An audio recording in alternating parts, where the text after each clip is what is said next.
bienvenidos a la ponencia ¿Qué necesitan saber los pacientes del cáncer de páncreas?, enmarcada dentro del 19º Congreso Iberoamericano de Pacientes con Cáncer organizado por CEPAC. En esta ocasión contamos con la presencia de la doctora Lucía Carniceros Paredes, especialista en oncología médica de la Clínica Universidad de Navarra, que será la encargada de ofrecernos esta sesión. A ver, os dejo con ella. Perfecto. Lo primero, daros la bienvenida y agradeceros que estéis aquí. La verdad que, sin dudas, ¿no? Esperaba...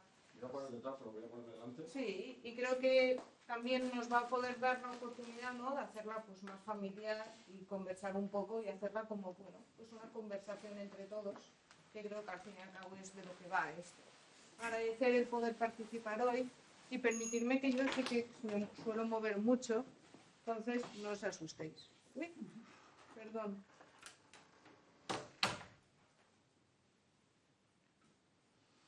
Vale, ya caigo. Ay, para ir para atrás, disculpadme. ¿Quieres que llame al chico? No, yo creo que es... Perdón, tiene que ser en otro, ¿no?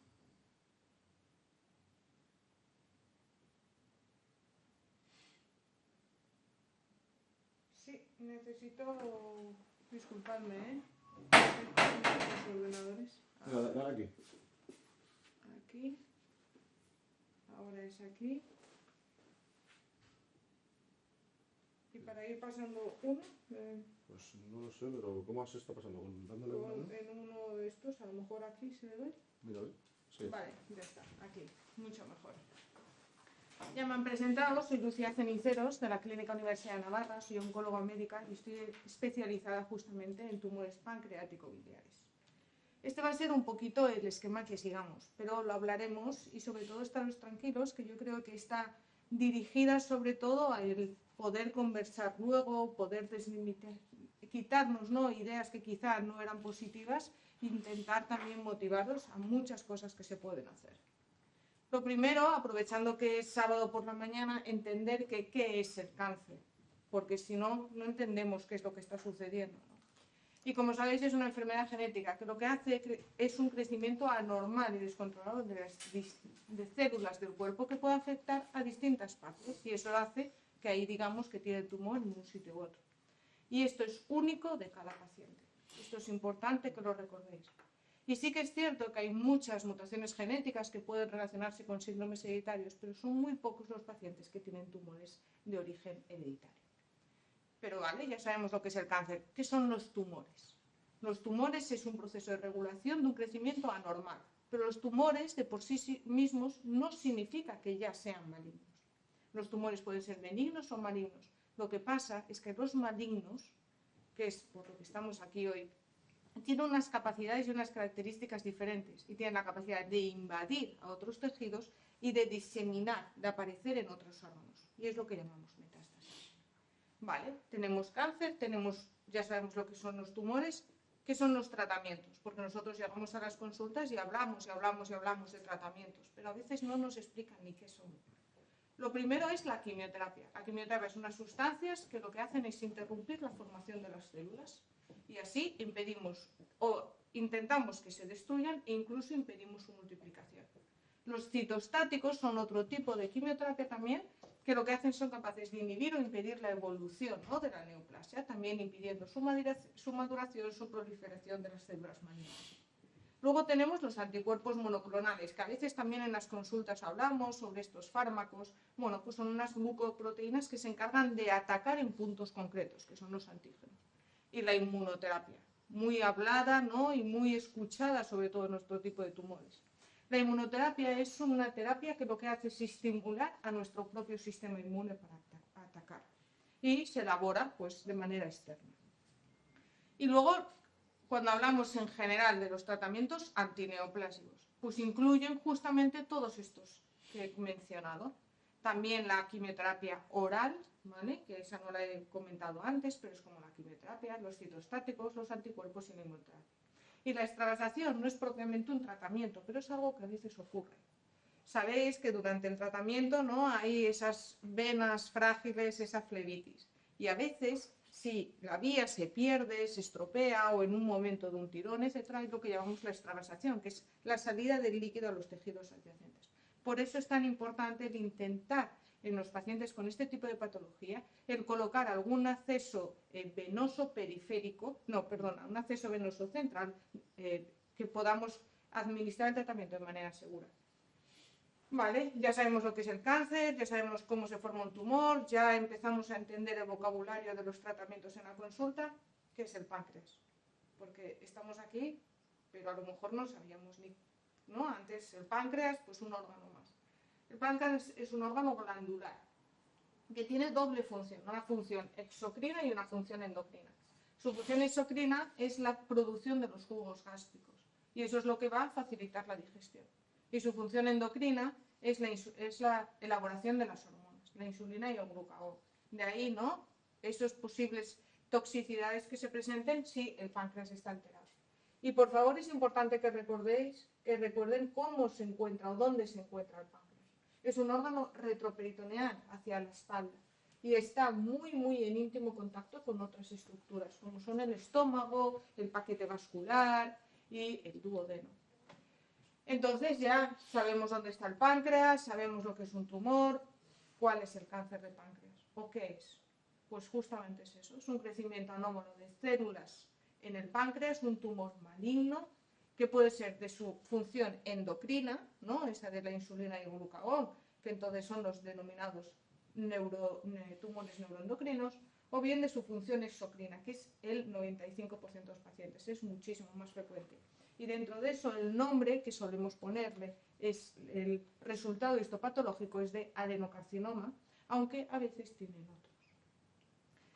Pero desgraciadamente debo mencionar que es la cuarta causa de muerte por cáncer en España, que si no se toman medidas puede que incluso aumente y que la tasa de supervivencia pues no es tan positiva como en otras enfermedades. Pero no os preocupéis porque hay mucho que hacer y eso es lo que vamos a hablar. Lo primero es, ¿se puede prevenir? No. O sea, el cáncer de páncreas a día de hoy no hay un programa de screening establecido. Sí que se está intentando estudiar, ¿no?, posibles estudios de screening con resonancia, con ecoendoscopia, en una población muy específica, con familiares de primer grado, con una alteración genética, etcétera, pero no voy a adentrarme en algo que a día de hoy no está aprobado. Y sí que hay ciertas medidas que pueden reducir su riesgo, pero de manera global, al igual que cualquier otro tipo de enfermedad. ¿Cómo qué puede ser? Pues una vida más saludable, una alimentación más consciente, el hábito de realizar cierta actividad física. Y eso, bueno, pues previene, ¿no?, al tener una vida más saludable, pues parece que previene el desarrollo de tumores. ¿Cuáles son los factores de riesgo? Los factores de riesgo es importante que esto se vea de esta manera, que es algo que puede potenciar el desarrollo de alguna enfermedad, pero no significa que fumar sí o sí vaya a tener cáncer de pulmón o cáncer de páncreas. Lo que pasa es que uno compra papeletas, ¿no? Esto es como ir a la lotería. El tabaco, sobrepeso, son dos que ya conocemos y que ya sabemos. La diabetes, una diabetes mal controlada de muchos años, esa inflamación, ¿no?, como puede ser también la pancreatitis crónica, todo llevado a situaciones más severas. Y estos factores de riesgo sí que los podemos modificar. Sí que podemos, un paciente que fuma, intentar hablar con él o darle las herramientas necesarias para dejar el hábito tabáquico. Pero en cambio hay otros factores de riesgo que no se pueden modificar. Y esos son la edad. Sabemos que este tipo de enfermedad aparece sobre todo en torno a los 60 años, pero que está incluso aumentando la incidencia en pacientes más jóvenes. En sexo y raza es un pelín más frecuente en hombres. Y en aquellos pacientes que tienen ciertas alteraciones genéticas o antecedentes familiares también parece que hay un mayor riesgo de tener esta enfermedad. Pero como digo, son muy pocos frecuentes los pacientes con adenocarcinoma de páncreas de origen hereditario. Los síntomas, tranquilos porque son inespecíficos. Y esto es una de las causas que hace que sea tan difícil, ¿no?, detectarlo. A veces puede que tengamos o no la suerte de que debuten de alguna manera concreta, con un mayor cansancio, que es lo que llamamos astenia, con ictericia. Ictericia es esta coloración amarillenta, ¿no?, que aparece porque hay una obstrucción de la vía biliar. El dolor es inespecífico al principio, es como que no me sientan bien las digestiones, como que sí, como que no, pero en nuestro día a día lo más frecuente es lo más frecuente. Y es que un día comamos más y nos duela un poco más la tripa. Pero si esto va en aumento, puede tener un dolor muy característico, como en medio cinturón, incluso en cinturón, ¿no? Algo que alguien no pensaría de inicio.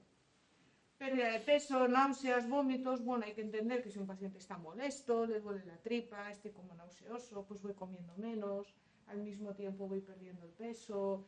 Bueno, todo va en el contexto del deterioro. Diabetes. Puede que el órgano, porque se esté formando un tumor, su función endocrina, la que hablábamos al principio, se ve alterada, porque las células que tenían que encargarse están destruidas porque hay algo que no me impide trabajar.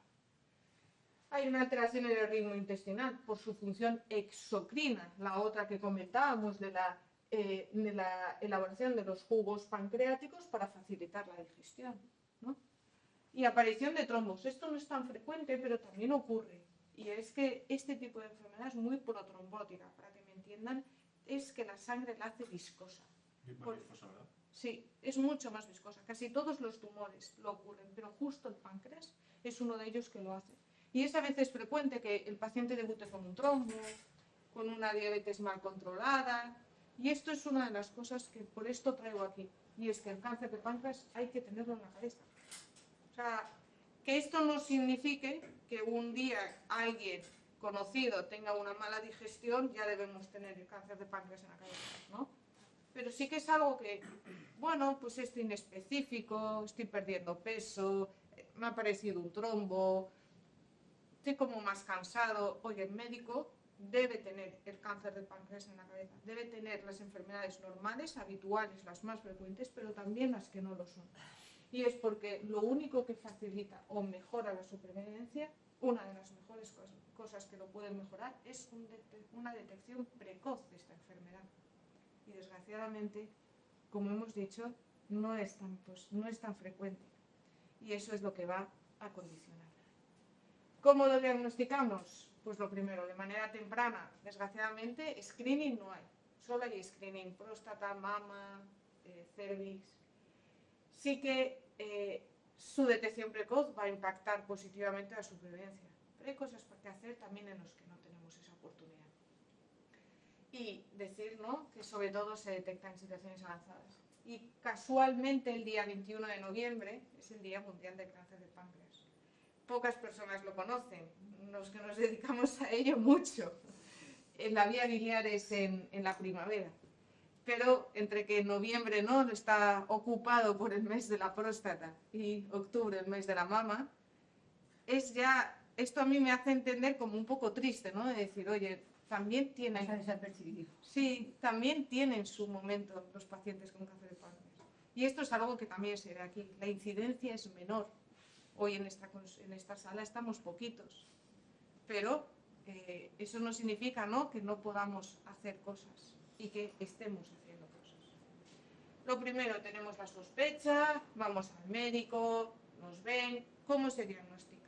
Aquí empieza, recordaréis, la batería de pruebas, ¿no?, en la que un día os hacen un análisis de sangre, de repente un PET, una ecografía, un TAC.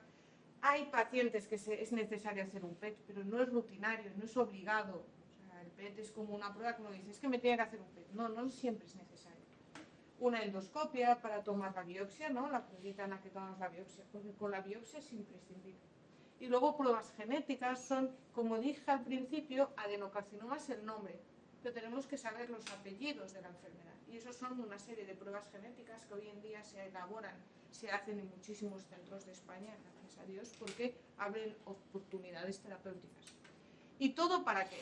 Para esto. Para saber en qué etapa está el tumor. ¿Por qué? Porque el tumor se puede encontrar en dos situaciones. En una situación en la que solo está en el páncreas o se ha depositado ya en otros órganos. Pero si solo está en el páncreas, no es tan sencillo tampoco. Es una enfermedad bastante compleja. Como no sé si recordáis en la imagen inicial, que estaba con un montón de estructuras muy cerquita. A veces la lesión es pequeñita y podemos hablar de cirugía. A veces no es tan pequeñita y tenemos que hablar de algún tratamiento para ver si podemos operar. Y a veces, aunque solo está en el páncreas, es tan grande que no podemos hablar de cirugía. Y en situaciones avanzadas la cirugía no es buena opción, porque no vamos a mejorar la vida del paciente, todo lo contrario, podemos complicarla mucho más. Entonces tenemos que apoyarnos en todo esto, en un equipo multidisciplinar, en muchos equipos y muchos médicos opinando y ayudando a buscar qué es lo mejor para el paciente. Permitirme el lujo de que no vaya punto por punto. Creo que no es necesario. Somos además poquitos, creo que puede ser bueno, ¿no? Al final, si queréis, hablamos, resolvemos dudas, etc. Pero lo que quiero que entendáis es que cuando un médico habla en la consulta de te voy a ofrecer este tratamiento, es porque nosotros tenemos una evidencia científica y una serie de guías con unos algoritmos en los que nos orientamos para saber qué opción es la mejor para el paciente. Esto es lo ideal. Yo siempre cuando era estudiante decía, ¡guau, qué bien!, ¿no? Mira, si es así, ¿no? Un algoritmo perfecto. La realidad, como bien sabéis, a veces es muchísimo más complicado. Pero también eso es lo bonito y lo que a mí personalmente. Y por lo menos hay una vena que molesta o no sé qué tal. Totalmente. O no estoy en 75, estoy en 74, o estoy en 70 pero me encuentro muy mal. Son pequeñitas cosas, pero que todo es importante. Y lo mismo en las situaciones avanzadas. También no es a todos lo mismo. A veces hablamos de tratamiento estándar, pero el tratamiento estándar significa que es que en la guía es lo habitual, pero que tenemos que ir individualizando un poco también, ¿no? Y algo que yo creo que a mi consulta yo siempre, desde el minuto 1, intento recalcar es el objetivo del tratamiento. Para mí el conocimiento da seguridad. El conocimiento, el que el paciente sepa, esté tranquilo, sepa cuáles son los pasos que vamos a seguir, le da seguridad. Le permite avanzar tranquilo. Y sobre todo le permite el saber hacia dónde vamos de una manera serena y tranquila y feliz. Y es que el objetivo del tratamiento es lo que marca que nosotros decidamos una pauta u otra. Lo primero es una intención curativa. Bueno, pues hablábamos de ese tumor pequeñito en el que tenemos la suerte de tratar con cirugía y luego una quimioterapia o incluso al revés. O ese momento en el que llamamos de terapias de mantenimiento, en el que uno recibe una terapia agresiva, está agotado, somos muy conscientes de lo que hacemos y de lo mucho que sufrís y decimos, oye, pues vamos a disminuir la intensidad de los fármacos, vamos a poner una terapia suave para controlar durante una temporada. Y luego la situación paliativa. Odio la palabra paliativa.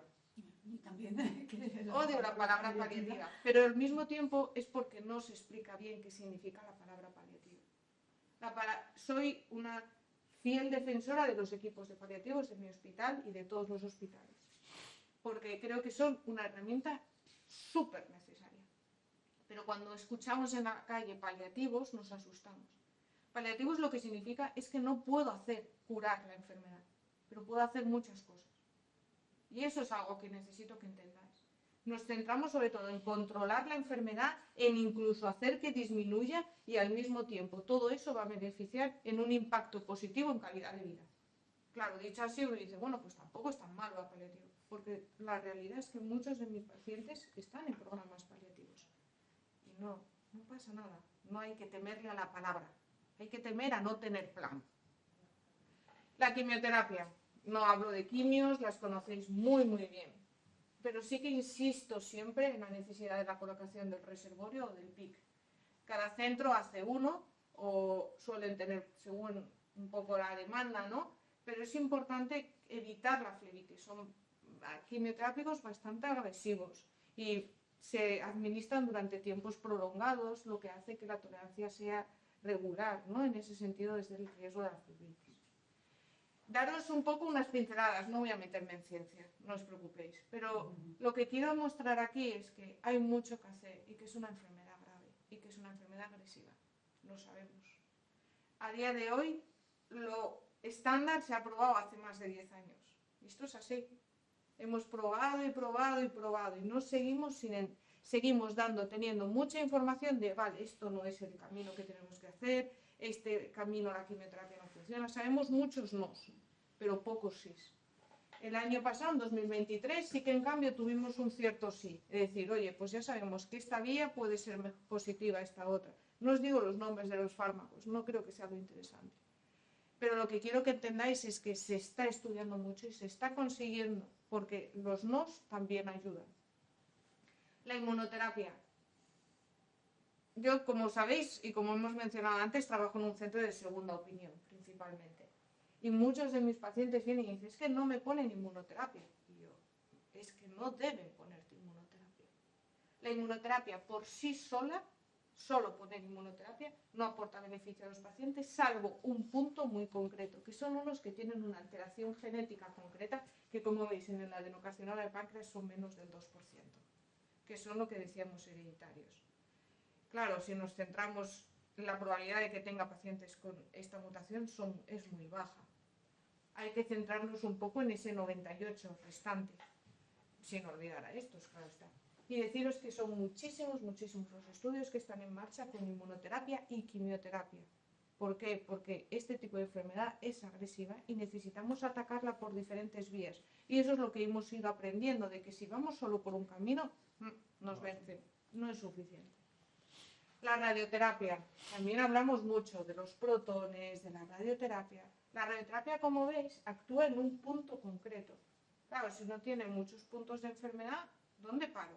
Es imposible.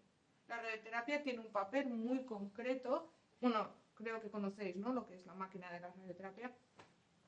Tiene un papel muy concreto en aquellas lesiones que están confinadas todavía en el páncreas, que o son muy grandes para operar, entonces no se van a poder operar, y es una manera de como quemarla, ¿no?, entenderlo, como si hiciéramos un control local perfecto, o aquellas que están ahí, que a lo mejor se operan, no se operan, vamos a darles radioterapia, aunque este papel todavía no está aprobado, se realiza, pero cada vez la evidencia es menor. ¿Qué me refiero a la evidencia? Que nuestro algoritmo, como veis aquí, pronto lo quitaremos. La cirugía es muy compleja. La cirugía del tumor de páncreas es muy compleja y se debe hacer en centros especializados. Por suerte, Madrid y España tenemos muchísimos centros especializados en hacer esta cirugía. Y la cirugía depende mucho si la lesión está en la cola. Qué mala soy con estas cosas. Si la lesión está en la cola, como es aquí, o si la lesión está en la cabeza, que es el punto de localización más frecuente del tumor de páncreas. Y la cirugía, al ser tan compleja, hace que los pacientes tengan que llegar tolerando bien el tratamiento, en buen estado general, y además necesitamos que toleren esa cirugía, que hemos dicho que es compleja. Hay cada vez más y más estudios de la prehabilitación previa a una cirugía, con un buen ejercicio físico, una buena actividad física, con unas terapias, ¿no?, o un seguimiento por parte del endocrino, del fisioterapia, etcétera, porque es que si no, al fin y al cabo lo que conseguimos es que los pacientes no lleguen a cirugía, y si llegan a cirugía las complicaciones postquirúrgicas sean tan altas que incluso no reciban el tratamiento posterior y el tratamiento queda incompleto. Ensayos clínicos, tranquilos, hay muchos. Ensayos son en sí mismo, para entender cuando hablamos de un ensayo, es algo que queremos evaluar para determinar su seguridad y eficacia, ¿vale? Y participar en un ensayo, aunque a veces le tengamos pánico, terror, nos permite acceder a nuevas terapias. Nos permite mejorar los tratamientos actuales y sobre todo a tener un plan de tratamiento súper personalizado. Claro, gracias a los ensayos clínicos no solo es un beneficio para el paciente, parece que no, pero es un beneficio también para los pacientes en las características similares. ¿Y por qué digo características similares? Porque cada enfermedad es única. Por favor, recordarlo. Los ensayos clínicos tienen diferentes etapas, ¿vale? Depende de si son más precoces, fase 1 o 2, o más tardíos. No voy a adentrarme en las características de cada uno, pero cada uno tiene su peculiaridad, ¿vale? Y también los ensayos clínicos responden a un objetivo. Hacen una pregunta y dicen, mi objetivo es esto. Por eso elaboro un ensayo precoz, fase 1 o fase 2. Por eso recordar siempre, lo importante que tiene que tener el médico es qué objetivo va a conseguir. Psico-oncología. Me he permitido el lujo de ponerlo como un tratamiento. Creo que es necesario. ¿Por qué? Porque puede ayudar a mitigar el impacto negativo. He puesto aquí algunas cosas en las que ayuda, pero la lista que pensé inicialmente era tan larga que dije, vamos a cortar porque no es necesario. Que tengamos el apoyo de psico-oncología no significa, o que uno afronte bien la enfermedad, no significa que no se pueda beneficiar de este soporte, sino todo lo contrario, puede ayudarle. Ayudar a reconocer el malestar, el duelo oncológico. También facilitar las fases de aceptación. Ayudar a las emociones. En este proceso todos hay fases de emociones. Hay momentos de ira, hay momentos que uno dice, yo al principio estaba enfadado, ahora no y ahora vuelvo a estar enfadado. Es normal, pero ayudarnos a ver cómo lo manejamos. Comunicación con otros familiares. A mí me parece imprescindible, ¿no? Cómo decirles, quiero que me ayudéis así o no quiero que me ayudéis así. Y también la psicooncóloga, además de dar ayuda al paciente, puede darlo al propio familiar. Tratamiento de soporte, que es el tratamiento de paliativos, al que yo soy fan, como dicen en mi centro, que son como realmente ayudan a mejorar los síntomas, ¿vale? A través de un cuidado total, a través de un cuidado holístico. Y lo que buscan es, sobre todo, cubrir las necesidades de muchos aspectos, las físicas, las psicológicas también nos ayudan. Hablan muchas veces los pacientes, mentirme no, pero al médico nos decís menos. Por eso es tan necesario, ¿no?, el equipo de enfermería y el equipo de soporte. ¿Por qué? Porque el médico tiene, como yo digo, la posibilidad de decir no pongo ciclo o sí pongo ciclo. O hago esto o no hago esto. Porque si yo veo que sufrís, hay que decidirlo. También cubrir las necesidades sociales, espirituales, en caso de que se quiera. Son beneficiosos para el paciente, pues si el paciente está bien, los familiares están más tranquilos también. Y es una actuación doble, para mi punto de vista. Complementaria en aquellos momentos en los que el tratamiento es paliativo, como decíamos. Esa quimioterapia que ponemos con un objetivo de controlar la enfermedad y cronificarla al máximo tiempo posible, pues de la mano están con nosotros. Y hay veces en situaciones más finales en las que desgraciadamente ya la quimioterapia no aporta beneficio, en el que lo que realmente va a ayudar es el cuidado sintomático, por lo que en ese momento en que estaba el oncólogo de primero y de la mano estaba el equipo de paliativos, invertimos el orden y el equipo de paliativos va marcando el terreno, mientras que el oncólogo siempre está de la mano de su paciente, nunca debe abandonarlo. Y es que los pacientes con esta enfermedad tienen una mayor prevalencia de ansiedad y depresión. Esto está publicado, esto es real. Está infratratada, como digo, muchas veces se da como por hecho. Es que con esta enfermedad, ¿qué voy a hacer? Es que, ¿no? Damos por hecho que hay que estar triste, con ansiedad, o tenemos miedo a decírselo al médico. Pero lo que sabemos es que si los pacientes lo hablan, si el médico lo detecta, si no lo detecta el médico, el psicooncólogo, si no lo detecta el psicooncólogo, a lo mejor lo detecta el médico de soporte, ¿no? Pero entre todos, globalmente, podemos poner un tratamiento y esto, al fin y al cabo, va a mejorar la calidad de los tratamientos. Y es importante que lo sepáis. Tratamiento de soporte manejará los síntomas, en la psicooncología, los aspectos físicos, psicológicos, pero todos juntos es lo que tenemos que hacer. ¿Y qué pasa cuando finalizamos el tratamiento o durante el tratamiento? Lo primero, sin el tratamiento, el paciente entra en un programa de seguimiento, que no hay terapia, y empieza revisiones cada 3-4 meses con prueba de imagen y analítica. Y lo que buscamos es detectar en un punto precoz la recidiva. La recidiva es que reaparezca la enfermedad.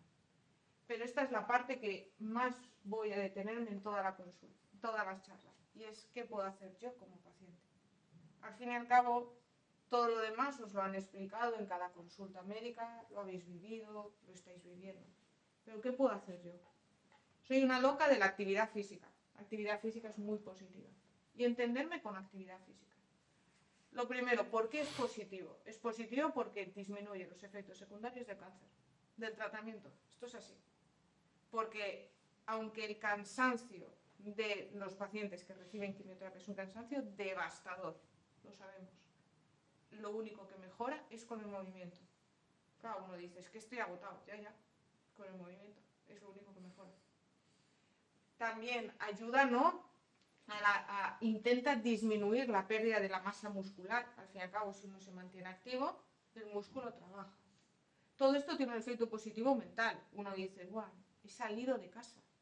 O sea, no he estado las 24 horas aquí encerrado. Me he vestido, he salido, he ido a la cafetería de ahí enfrente y he vuelto. 5 pasos. Perfecto. Es lo que necesito.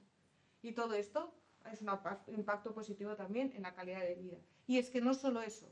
En pacientes que han sido tratados y que están en seguimiento, se ha visto que el hacer actividad física mejora la supervivencia, disminuye la mortalidad porque prolonga el tiempo libre de recurrencia.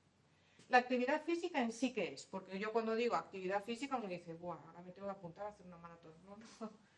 La actividad física es moverse. Hay dos tipos, ¿no?, de actividades. Aquellas que sí que hay un gasto energético, pero que son las del día a día, pues limpiar, barrer, el subir en las escaleras, el caminar un poco, el ir a la compra. Y actividades que ya luego son intencionadas. Es decir, oye, voy a hacer actividad física, deporte. Y la conducta sedentaria, al fin y al cabo, es el que nos quedamos en casa, en el sofá, en una posición de tumbada o sentada, y nuestro gasto energético es muy bajo. Pero las actividades físicas deben ser adaptadas y tienen un enfoque sanitario en 3 puntos. Antes de, lo que llamamos la prevención, durante el tratamiento es necesario también, y después, depende de la situación de que esté cada uno. ¿Y por qué digo adaptada? Cuando decía actividad física uno se asusta, ¿no? Pero es que tiene que ser adaptada y personalizada a cada uno.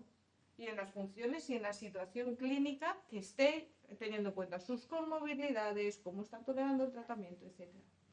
Y esto, hablamos, pues si un paciente no ha hecho nunca una maratón, no la va a hacer ahora.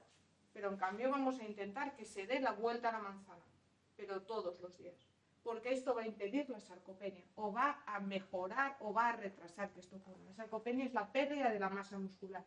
Claro, uno está en tratamiento, le duele todo, tiene que ir a la consulta, encima pierdo masa muscular, estoy más débil, tengo menos energía, problemas de equilibrio, me encuentro mal, al fin y al cabo es un círculo vicioso. Y todo esto, desgraciadamente, deciros que la sarcopenia y la desnutrición de los pacientes oncológicos es del 70% en los pacientes con adenocarcinoma de páncreas. Y esto impacta negativamente. Y esto por eso en mis consultas soy muy agresiva en esto. Y ahora me diréis, ya, ¿cómo se nota, no? Que tú estás en ese lado de la cama, de la mesa con tu batita blanca. Sí, lo sé de sobra. Sé que el tratamiento es horrible. Sé que disminuye la capacidad cardiorrespiratoria. Sé que hace que tu masa muscular disminuya. Sé que es psicológica y físicamente devastador. Lo sé muy bien, desgraciadamente. Pero al mismo tiempo sé que cualquier actividad es positiva, ya sea aeróbica, que mejorará la capacidad cardiorrespiratoria, actividades de fortalecimiento, ya esas que sí que incluyen una pesa o algo de equilibrio, algo de decir, bueno, pues estoy 5 minutos en un pie, 5 minutos en otro pie, 5 minutos en puntillas, 5 minutos en talones, y estiramientos, ejercicios de yoga, de pilates. Por eso es importantísimo que cada uno intente buscar qué es lo que le gusta e ir a por ello. Claro, curioso, ¿no? Porque en mi consulta obligo a los pacientes a todos, incluso todos los días hay que salir de casa. Y uno dirá, no puedo. Sí puedes, como sea. Porque si no puedes, al día siguiente ya te digo que no vas a poder. Y escoger asearse, que yo sé que cansa, vestirse, cansa también, y salir. Salir no significa hacer 700 cosas. Madrid es una ciudad muy fácil. Madrid es fácil que tengamos una cafetería o un banco o algo debajo de nuestro portal. Pues es tan fácil como hacerlo, ir, estar 5 minutos y volver a su casa. Y hacer el check de salir y decir check. Porque al día siguiente irá 5 minutos y dirá, oye, en vez de este banco voy a ir a aquel banco. Y adaptamos nuestra actividad y poco a poco. Y a lo mejor en una semana solo consigo el banco de 50 metros más a la derecha. Perfecto, 50 metros, pero lo has intentado. O sea, no hay que compararse, hay que hacerlo. Eso es verdad. Tengo a mi suegra, al principio no salía de casa y le pusimos el andador. Primero salía de casa, cruzaba la carretera y volvía, y ahora ya se da la vuelta a la manzana, pero no la vuelta a la manzana, son 3 o 4 vueltas de manzana. Sí, y luego que eso tiene un impacto en todo. Sí. Tiene un impacto psicológico, de decir, oye, he salido. Sí. O de decirte, la casa come. La astenia de la quimioterapia come, pega, tiene pegamento a la cama. Si uno no sale, ya total, ¿para qué voy a salir? Ya total, ¿para qué esta me voy a de duchar? la cama al sofá. Ujú. De la cama al sofá. Y ahora todos los días tiene que hacer check. Yo entrego calendarios a aquellos pacientes que no me escuchan. Y le digo, quiero un check. No puede dejar uno. Sí, hoy no traje, pero sí, porque es un impacto positivo. Y muchos no salgo de la cama ya no me aseo, ya me quedo en la cama. Sí, pero hay círculos, ¿no? Al principio le costaba mucho. Pero sí, mucha gente también sin tener cáncer. Sí. Ya era un punto, porque tengo una hermana mujer que tenía cáncer, y era ya la cama, pero vamos a darle, ay, pero no, es que estoy a gusto. Y claro, o sea que eso, Sí, no, está súper a gusto, hay claro. mucha gente Pero que no es, cae en un... Totalmente. Y sin tener cáncer, sino que, bueno, pues, se sienten cansar, la masa muscular la pierde, cada vez ya no es que no quiera, ya es que no puede, el día que diga, porque claro, es un círculo vicioso. Total, pero pensemos no en un paciente oncológico, No. pensemos en una gripe de hace, Sí, ¿no? sí, por eso Uno digo, dice, llevo 2 días en la cama y ya, y cuando no me sale el puedo mover. tercero es un Sí. infierno. Por eso siempre digo, es que no puedo, ya, tienes que, tienes que poner. porque si no mañana ya te digo que no. Y el tercer día, imposible. De tal manera, y es eso, es cruzar la calle. Sí. Y yo sé que cuesta, creerme que lo sé, pero es tal el beneficio de cuando los pacientes me dicen, mira el calendario, porque eso es lo que dice, ¿no? Es aspecto psicológico de decir, y no pregunto cuánto, digo yo, ¿has conseguido algo? Sí, que te digan, que es que he ido con mi nieto y mi nieto hacía 700 sentadillas y yo he hecho una. Estupendo. Ya está, eso es lo que se trata. Por eso no es una cuestión de entrenar en exceso, no es cuestión de hoy voy a conseguir hacer 7 manzanas. No, es hacerlo todos los días. Sí. Adaptado, insisto, no hay que obsesionarse, hay que adaptarse. Si uno solo puede coger una mancuerna de 1 kilo, es maravillosa. Si uno solo puede coger la barra de la escoba, es maravilloso, pero hay que hacerlo. Y hay que intentar, en la medida de nuestras posibilidades, mantener una buena hidratación y unos consejos. Y hay que escuchar al cuerpo, pero tampoco dejarle vencer. Nutrición, otro gran tema. Vamos, qué difícil es. La nutrición, ¿qué es? Es la ciencia que abarca todos los aspectos relacionados con la interacción de los alimentos y los nutrientes, tanto en vida, salud y enfermedad. Y también se encarga pues, del proceso propio, ¿no? De ingerir, absorber, transformar, transportar y todo eso, absorberlo en nutrientes y eliminarlo de nuestro organismo. Claro, la nutrición está alterada. El papel de por qué está alterada es por los médicos. Y es que el médico, a causa del tratamiento, pues va a hacer que el paciente tenga más anorexia, los sabores cambien, no me apetezca comer, pierdes peso, al perder peso, déficit de nutrientes, se forma la sarcopenia, esa pérdida de masa muscular. Es decir, otra causa más que metemos en nuestro círculo vicioso. Y ahí tenemos el papel de los nutricionistas con un asesoramiento. Y es un déficit nutricional impacta negativamente en todo e impacta en los tratamientos. Parece que no, pero sí. En una cirugía hay un mayor riesgo quirúrgico, hospitalizaciones más largas. ¿Por qué? Porque hay más resistencia de suturas, los pacientes no toleran la cirugía. Por eso la mención que hice antes de la cirugía, la importancia de prepararse. Durante el tratamiento se tolera peor, la toxicidad es mayor, los tratamientos tenemos que reducirlos porque el paciente pierde peso, la efectividad puede verse comprometida. La radioterapia, lo mismo. Suelen hacer muchísimas más alteraciones cutáneas, tolerarlo peor. E incluso en los pacientes en tratamiento paliativo, el hecho de no ir al médico que pone la quimioterapia, sino al paciente que va al médico de control de síntomas, como decíamos, paralelamente, y le dice, mira, es que te tengo que subir analgesia porque estás tan sin masita muscular que no duermes por el simple hecho de que te duelen los huesos. Y más pastillas que vuelven a acumular al círculo vicioso. Hay asociaciones como asociaciones de cáncer, etcétera, que ayudan un poco a ver cómo manejarlo, ¿no? Y sí que esta malnutrición aparece pues por eso, ¿no? Por una ingesta y absorción alterada de los nutrientes. Y eso todo tiene un impacto negativo, como hemos dicho, en la función física, cognitiva y también en todo un empeoramiento global de su estado clínico. Y es ese desbalance entre la pérdida de nutrientes y la absorción de los mismos lo que hace que haya una malnutrición.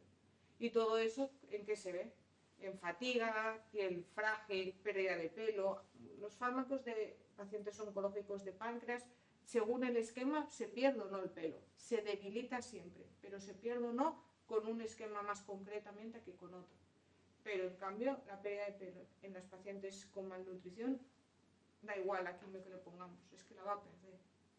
También ese pérdida de peso progresivo, su nutrición, ¿no? Como recordéis, 70%. Esto es un reto para nosotros los oncólogos. Y estas carencias, al fin y al cabo, también tienen un problema en que sabemos que si el tumor está en las células que formaban los jugos gástricos, no se forma de tal manera que las digestiones están alteradas. Eso, ¿no? Volvemos a incrementar algo el círculo. Y hay una mayor demanda. Nuestro cuerpo está atacando diariamente. Claro, hoy no sé si hay cuidadoras, pero traía un poco también lo que es necesario para ellos. Son un apoyo fundamental, pero para eso hay que hablar con ellos. Y los cuidadores deben estar atentos a una serie de parámetros, pero cuando digo atentos no significa obsesivos, y mucho menos obsesionar al paciente porque pierde peso, porque no hace ejercicio, porque no ha bebido casi líquido, no ha tomado casi nada en el día. Hay que estar alerta y saber cómo manejarlo, y para eso el apoyo de nuestra psicóloga. Nosotros en casa, la madre de mi mujer es la que tiene el cáncer. Ella hace de mala, yo hago de buena. Ella es la que le dice, tienes que comer más, tienes que no sé qué, tienes no sé cuánto, y yo por detrás, pues que te has pasado poniéndole comida. Pero ese equilibrio... Pero come más, come más. Sí, pero lo que yo digo es, más que tienes que comer más, oye, ¿no quieres más? Perfecto. Pero luego, en el postre, le pones otro platín de postre y le pones un trocito de tarta. A lo mejor ni la toca, te va a decir que no.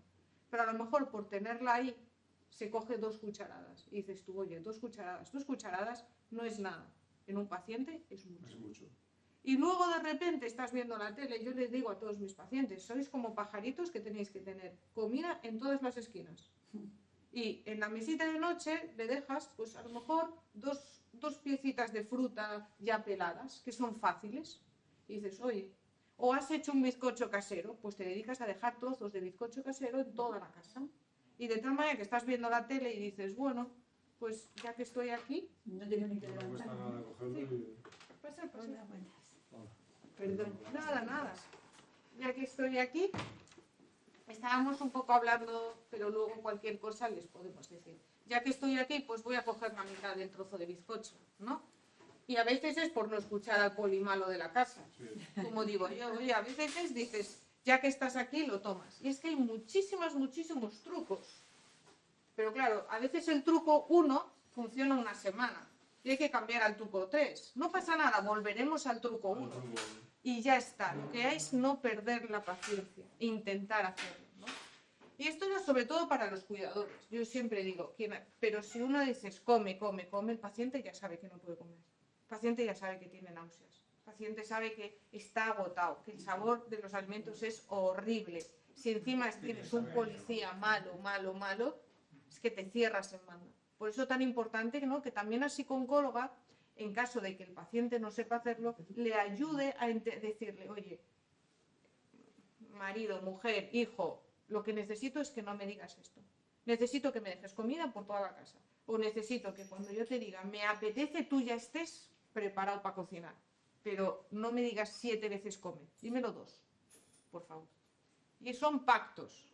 Es difícil para la familia, es difícil para el paciente, pero juntos se consigue, de verdad. Lo primero, pequeños trucos, pues ajustar las dietas, las preferencias. La preferencia es lo que siempre comentáis y es que es real. A las 9 de la mañana te apetece el croissant, a las 9:30 lo aborreces y lo has tomado horriblemente mal. Bueno, no pasa nada, no perdamos la esperanza. Guardamos el croissant, ya lo comeremos otro día si es que lo comemos. Ofrecer al paciente alimentos de sabor suave, siempre digo. Pero al mismo tiempo, a veces usamos como hierbas, sal, etcétera, ciertos sazonadores, pero siempre vigilando la mucosa, ¿vale? Buscar alimentos fríos tienen menos olor. Eso a veces es bueno. Pacientes que dicen, no, los olores me agobian. Perfecto. Luego, la temperatura. A veces calientes o muy frías es peor. Los líquidos o helados suelen ser agradables. Yo siempre digo, en verano, vamos, bien de helados, porque son fáciles. Y digo, insisto, no es importante la cantidad, entenderme con esto, sí que es importante. Pero prefiero 3 cucharadas a 0 cucharadas. Entonces, 3 cucharadas es poco, indudable, pero 3 van a hacer que a lo mejor dentro de media hora haya otras 3, porque está motivado. Y después de hacer el mini ejercicio físico de ir al banco, otros 3. Oye, ya llevamos 9, cuando la semana pasada eran 0. Luego, alimentos blandos o cremosos. Por ejemplo, los frutos secos son maravillosos, pero agota masticarlos. Bueno, hagamos harina de frutos secos. Evitar los sabores muy intensos. Hay pacientes que sabores intensos, hay una temporada que si los sazonamos mucho van bien, pero hay otros que no. Luego, humedecerlos, hacerlos de fácil digestión, ¿no? Pues a lo mejor nata, salsa, leche, yogur. Yo no soy muy buena cocinera, de deciros, así que un poco lo que pueda facilitar. Luego, cuidado con el líquido, el agua, totalmente agua. Añadir espesante, o bien lo espesamos con polvos de proteínas, etcétera, o bien con espesantes comercializados. Y luego, Perdona, ¿por qué? porque se pueden atragantar. ¿Con el agua? En agua, el líquido por completo hay riesgo de atragantar, entonces es mejor como una densidad intermedia.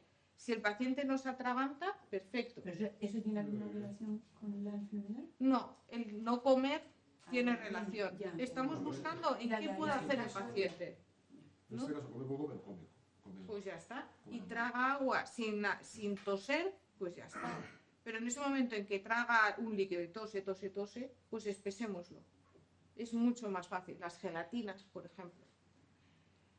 También masticar bien y comer lentamente, de manera consciente. Tenía que haber subrayado consciente. ¿Por qué digo esto? Porque es muy frecuente, ¿no? Tengo el trozo de pescado, lo tengo para cuando lo quiero tragar, eso está intragable y eso es un infierno para el paciente. Bueno, pues ya está. Se coge una servilleta, se quita y volver a por otro trozo. Pero hay que masticarlo bien, pero de manera consciente. En plan, ya está bien masticado para adentro, porque si no, no lo comes, ¿vale? También la fibra, los líquidos, pues lógicamente esto se aconseja añadirlo.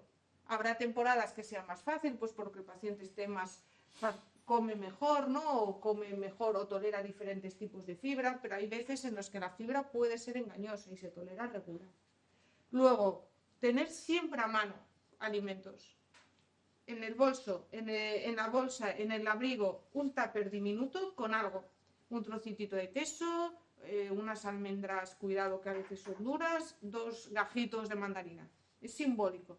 Pero si uno lo tiene, dice, wow, voy al súper y estoy aquí, ay mira, ahí saco del bolso y saco la mandarina y la tomo, porque muchas veces las náuseas mejoran comiendo algo.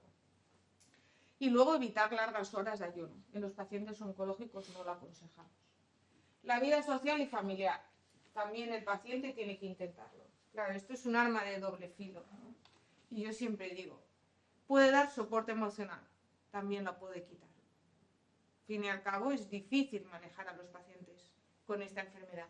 Y yo siempre digo, que el paciente se siente y diga, hola familia, quiero que me cuidéis así. Pocos lo hacen, pero lo recomiendo. Con educación. Hay familias que son las familias las que no lo hacen. También, Sí. hay familias que no. Es difícil, Dice de todo hay leña, señor. desgraciadamente. Bueno, digo que es que eso no depende de eso ya. No depende, pero el médico sí que tiene que buscar cómo apoyar. Y dice, mi familia no me escucha. Perfecto, que vengan a mi consulta. Mi familia no viene a la consulta. Perfecto, yo te apoyo. Mi familia sigue, perfecto. Cuando te digan esto, ¿qué herramienta vamos a buscar? Es también la labor mía. Bueno, y de todos mis compañeros, ¿no? Y es que parece que no, pero el estar con familiares que tengan una buena relación, con amigos, con compañeros de trabajo, hay que buscar quién. Me da igual, a veces es sangre y a veces no tienen sangre, ¿no? Que les unan. Todo eso puede ayudar a hablar, a disminuir el estrés, a mejorar la Eso calidad. ayuda siempre. Ujú. Tenga esa enfermedad o no tenga, eso es algo Sí, que el sí, ser humano necesita. necesita. Pero con este Hombre, tratamiento claro. muchas veces pacientes se Más quedan, ¿no? Y se encierran en su ser y eso es difícil. Luego ayuda también, ¿no? A hablar con otros pacientes, a tener una visión más amplia del proceso y sobre todo a tener una visión del mismo proceso, una visión diferente. Y mismo no es. Pero sí que es cierto que todos al fin y al cabo están en la misma sala de espera y a veces puede ayudar. Y mitos. Creo que todos escuchamos, pues porque un amigo nos dice, porque alguien nos comenta, porque leemos en internet. Hay muchísimos mitos y yo he venido a quitaros algunos para que estéis tranquilos. ¿El cáncer es contagioso? No, por favor. Quien tenga nietos, quien tenga sobrinos, quien tenga amigos, abrazar. Si queréis abrazar, abrazar. Si no queréis hacerlo, no lo hagáis. Pero no os contagia. ¿Es hereditario? Solo en un 10% de los pacientes. Es poco frecuente, pero existe. ¿Existen hierbas medicinales que pueden ayudar a curar? Insisto, a curar no. No hay ningún estudio científico que nos diga que esta hierba cura el cáncer. Algunas incluso pueden ser perjudiciales. Y entenderme con esto, pueden ser perjudiciales porque pueden interaccionar con la quimio, que es lo que sí sé con evidencia científica que es útil. Entonces, ¿se pueden tomar complementos o suplementos? Sí, pero hablemoslo con el oncólogo, porque habrá unas que preferimos que no, habrá otras que no nos importa porque no interaccionan, pero ninguna cura. ¿Tener una depresión aumenta el riesgo de cáncer? No, no hay ninguna evidencia.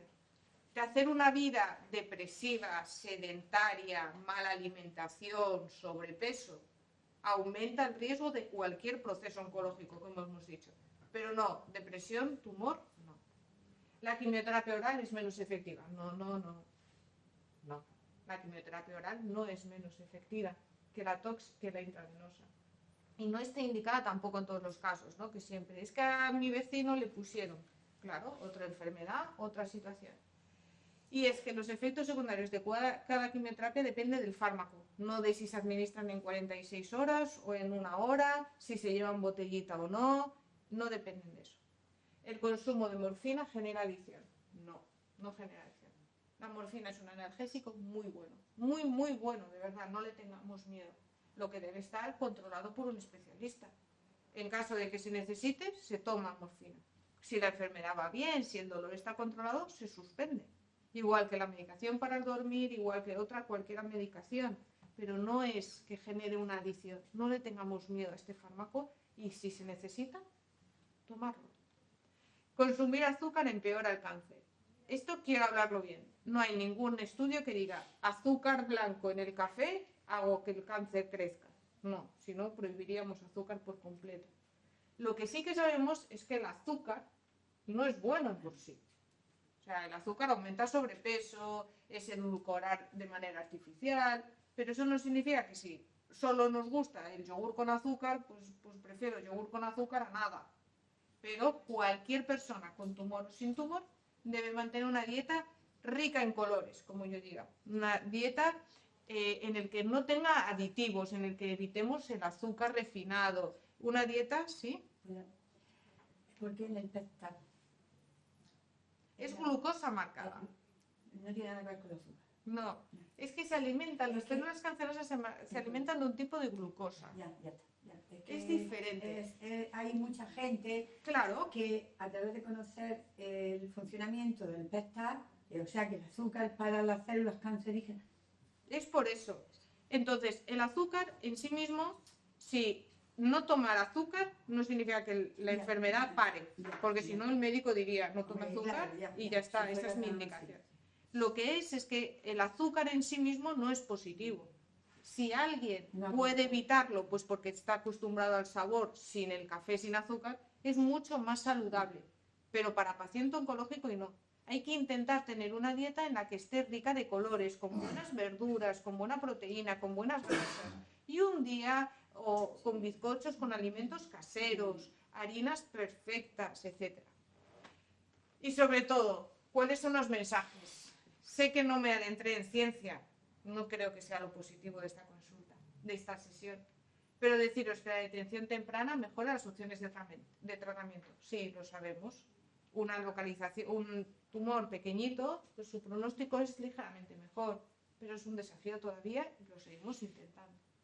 Que conocer los factores de riesgo ayuda a la prevención y al diagnóstico, sí, hemos dicho, ¿no? Una vida más activa, unas mejores dietas, etcétera, pero no siempre es tan fácil.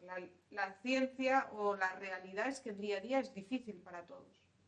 Que el tratamiento es multidisciplinar, acordaos, las burbujas moradas. Hay muchos equipos implicados en esta enfermedad y nos tenemos que apoyar en muchos más.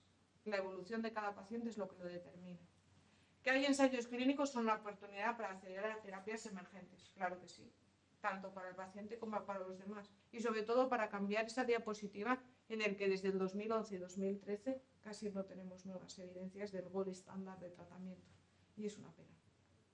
Que el cuidado integral abarca todo: control de síntomas, apoyo a paciente y familia, aquellos que lo quieran, claro que sí, importantísimo.